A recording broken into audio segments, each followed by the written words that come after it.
What is up, everybody? Well, the way everything goes for me, we have another major project. Like I don't have enough of them around here. The other shed's clear full of the green stuff and red and orange over in this one. But the 9230 has been using some oil. I mean, the 8.3s, they always go through some oil, but this one, before spring, I noticed that it was wet under the two center ports of the exhaust manifold. Like it was dripping oil out of there when it was cold. And the tractor really doesn't have much blow by. So I kind of was hoping or figuring that it was either worn out valve guides or the turbo was leaking some oil past, because it has the original turbo on it, and this thing has I think right at 8,000 hours on it. But so before spring I had ordered a new cylinder head and a turbo, all the gaskets, head bolts, whatever, and brake master cylinder and steering pins and bushings. And I didn't get around to it before planting because I was trying to finish that project. But we just we made it through spring with it, and just kept an eye on the oil level. But I ask too much of this little steiger a lot of times with the tillage equipment, and I had turned it up, the pump, a couple years ago, and that may have contributed to this problem. But long story short, I pulled the head off the other day, hoping to just slam the new head and turbo on it and send the injectors out to have them gone through. But like I figured would happen, it's got a cracked piston, it's got scored cylinders. So we get to do an overhaul. It's just sitting in here. I have everything unhooked. 2 years ago, I had this motor out because the oil pan was leaking. So I changed the oil pan gasket and put the updated stiffener kit underneath the lip. And I put a rear main in it and a new, the rubber vibration or dampener on the back of the motor. I changed that. And I did the harmonic balancer and the fan hub bearings. The front cover has been done on this tractor. It doesn't leak at all. So I'm thinking, as long as the rod and main bearings are fine and the crank isn't going to have to come out, I'm just going to do sleeves, pistons, bearings, the new head, and get the injectors gone through. You can't do an end frame on one of these 9230s that are row crop special, because that whole pivoting axle thing is underneath the oil pan. I mean, I'm sure you could lift it up a little and monkey around under there, but that's stupid. These engines are easy to get out. So I'm going to move stuff around in here. I'll set you guys up. I'm just going to pull this hood off. because this tractor was on the list to get repainted anyway, so I guess it'd be easier for me to paint the hood with it off the tractor. I already got the radiator out. This tractor, you know, it runs hot on a hot day. We got to stop and let it cool down, and I mean, the radiator's pretty plugged up with dirt and crap, but I don't know if you guys can see. There's quite a bit of like lime deposit or whatever you want to call it, calcium. I'm going to price a new one, otherwise I'll take this one to the radiator shop and have it all boiled out. I'm not sure if they make one with an extra core in it for these 9230s, like what I put in the Magnum, but I'll find out. I'm going to clean up some of this mess, put some of these tools away, and we'll pull this hood and then we'll pull this motor out.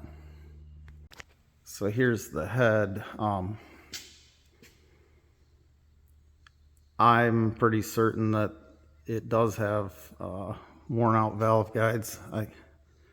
I could take some valve springs off and check, but sounds it's kind of pointless when I have a brand new head. But number 2 here, it's got quite a bit of carbon buildup, and in the valve seat too. So number 5 is the piston that's cracked. This is number 5. Yeah, I don't think the head's in too great a shape. And this is an original turbo. It's got play, but it's not horrible. Pretty sure I'll change that though, but see, like all this, it always slobbered out of these two, and then there's like a little ledge on the block here, and it'd get wet all the way around. So is what it is.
Okay, I've got the oil pan off, got the pistons and liners out of it.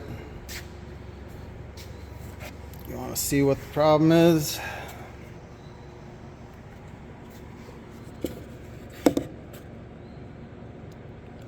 That's no bueno.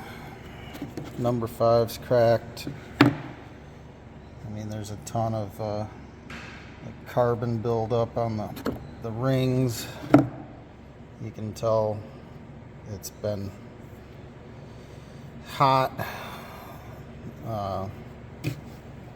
Definitely where my oil consumption problem is coming from.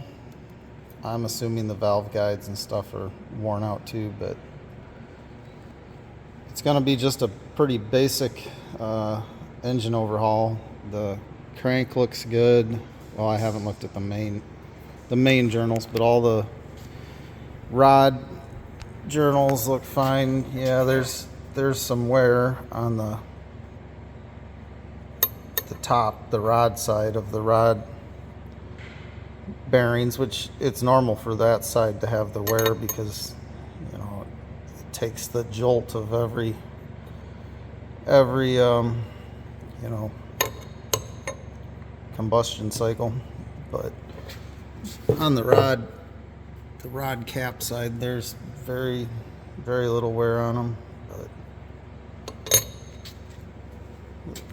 the liners, it's hard to see with this, but they're scored. Most all of them have streaking straight up and down, so I'll put liners and pistons and rod and main bearings in it. New injectors. I sent them off and they said that they could fix them, but it was actually cheaper for them to just sell me brand new Bosch injectors for it, so I'm waiting on them. I already got the engine parts. Max Force is what I went with on the sleeve and pistons.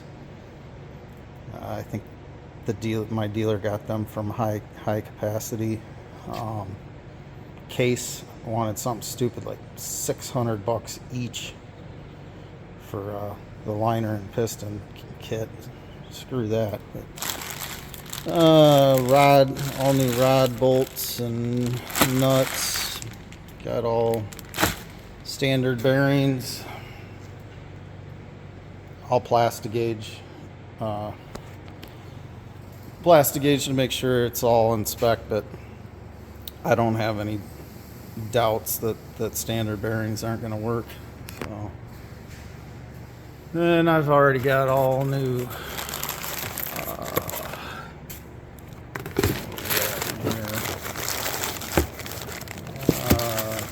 I have all new head bolts and head gasket set and the new cylinder head back there. So now I just need to do a bunch of cleaning and start putting some liners in it and checking the standout height, but just basic overhaul. I hope everybody has a good weekend, and I'll bring you guys back whenever I assemble it, do a clip of it finishing it up. But thanks for watching. See ya.